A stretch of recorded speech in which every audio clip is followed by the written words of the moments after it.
ये हमारे पास क्या कहते हैं लेरिंग्स और टंग का मॉडल है। ठीक है, हम शुरू करेंगे। This is actually the posterior aspect, ये एनाटॉमिकल पोस्टीरियर एस्पेक्ट है कि ये हमारे पास फ्रंट के ऊपर टंग आ रही है। ये टंग की हमारे पास कुछ पार्ट्स होते हैं। This is the tip of the tongue, this is the body of the tongue, और ये हमारे पास जो ऊपर वाली सरफेस होती है ये वाली, इसे हम कहते हैं डॉर्सम ऑफ द टंग। ठीक है, अब इसके अंदर कुछ कैरेक्टरिस्टिक्स होते हैं। इसके दो पार्ट्स होते हैं, एक ओरल पार्ट होता है और एक फेरेंजियल पार्ट होता है।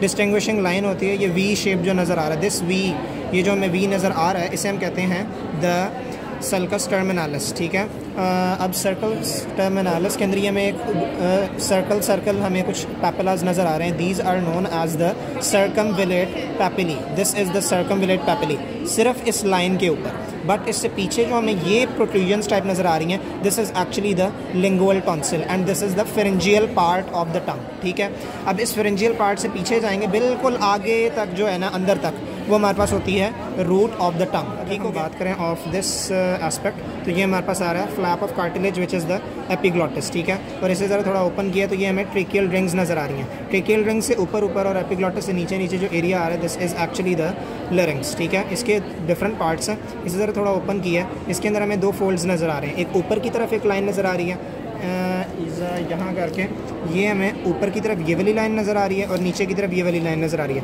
ऊपर की तरफ जो होती है हमारे पास वो होती है द वेस्टिबुलर फोल्ड। ठीक है, the vestibular fold is above, ये जो ऊपर वाला है। ठीक है, और नीचे वाला जो होता है हमारे पास वो होता है वोकल फोल्ड, और इन दोनों के दरमियान अगर पॉइंट लगाओ, this is the sinus of the larynx. ठीक है, वेस्टिबुलर फोल्ड से ऊपर वाला पार्ट, ये हमारे पास पार्ट आ रहा है सुप्राग्लॉटिस, और वोकल फोल्ड से नीचे वाला पार्ट को हम इंफ्राग्लॉटिस कह रहे हैं। ठीक है, और आई थिंक ये जो होता है हमारे pass on the lateral aspect, ज़रा यहाँ ये इस तरह कैविटी ऑफ द लेरिंग्स है, तो ये साइड के ऊपर जो दो फॉसाज नज़र आ रहे हैं, ये वाला और ये वाला, this is the piriform fossa.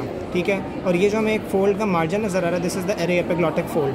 ठीक है, और इसके अंदर अगर हम फ्रंटल एस्पेक्ट के ऊपर बात करें तो हमें ये जो प्रोमिनेंस नज़र आ रही है, this is the laryngeal prominence, this is actually the thyroid cartilage. ठीक है, थायराइड कार्टिलेज। अब ये टंग का फ्रंटल एस्पेक्ट है, टिप ऑफ द टंग है, नीचे देखो ये कनेक्टेड है किसी चीज़ से, this is actually the frenulum of the tongue, ये फ्रेनुलम ऑफ द टंग है। इसके अंदर मसल्स कुछ बड़े अच्छे नज़र आ रहे हैं। ठीक है, ये अगर ज़रा जूम इन किया जाए तो हमारे पास जो अंदर वाला, बाहर से चलो शुरू करते हैं, ये ट्रांसवर्सली रनिंग है। इनकी डायरेक्शन क्या है? Transversely running. ठीक है, हॉरिजॉन्टली जा रहे हैं, दिस इज़ द माइलोहायोइड मसल। ठीक है, एंड दिस वर्टिकल फाइबर्स जो आ रहे हैं, दिस इज़ द जीनियोहायोइड मसल। ठीक हो गया। अब इसके अंदर हमारे पास आई थिंक यही है। और अगर हम दूसरे एस्पेक्ट से देखें, सो दिस इज़ द वही पोस्टीरियर एस्पेक्ट आ रहा है, यही flap of cartilage, the epiglottis. ठीक है, इसके अंदर जो चीज़ें आ रही हैं नज़र, वो ये है कि हमारे पास ये जो कार्टिलेज नज़र आ रही है ना, ये जो कट हुई है, ये पोस्टीरियरली जो बड़ी कार्टिलेज होती है वो होती है हमारे पास cricoid cartilage. This is the cricoid cartilage. ठीक है, ये ज़रा इनर एस्पेक्ट आ रहा है हमारे पास। ठीक है, और ये ट्रेकियल रिंग्स आ रहे हैं हमारे पास। ठीक है, ये हमें पता है कि ये लेरिंग्स का सारा एरिया।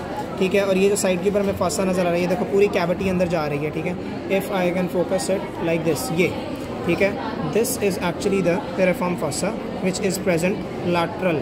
ठीक है, और इसके अंदर हमारे पास आ जाता है ग्लॉसो एपिग्लॉटिक फोल्ड, ये एपिग्लॉटिस है, और ये हमारे पास रूट ऑफ द टंग है आगे जाके। जो एक मीडियन कनेक्शन है, ये ज़रा ज़्यादा प्रोमिनेंट नहीं है बट होता नज़र आ रहा होता है। ये जो मीडियन कनेक्शन है ये हमारे पास होता है the median glossoepiglottic fold, and laterally we are having the lateral glossoepiglottic fold, and in between we are having the cavities होती हैं यहाँ इस तरह which is known as the valleculae. ठीक है, और आई थिंक